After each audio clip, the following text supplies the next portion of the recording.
सततच्या विचारांनी आमंत्रित करत नाही, फरमावत नाही, बोलवत नाही, तोपर्यंत कोणतीही गोष्ट तुमच्या जीवनात येऊच शकत नाही.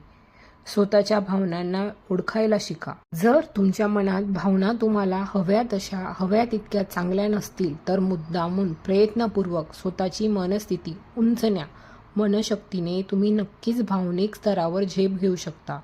हे करण्याचा सोपा मार्ग म्हणजे डोळे बंद करा. तुमच्या मनातील भावनांवर लक्ष केंद्रित करा. मिनिटभर मन भरून हसा. तुमच्या जवळ एक यादीच तयार ठेवा. अशा गोष्टी ज्या क्षणात तुमच्या भावना बदलू शकतात.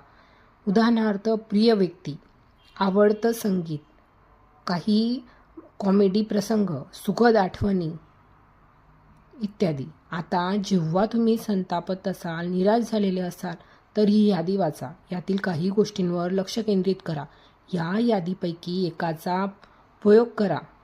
तो उपयोग नाही झाला तर दुसऱ्या यादीकडे लक्ष द्या.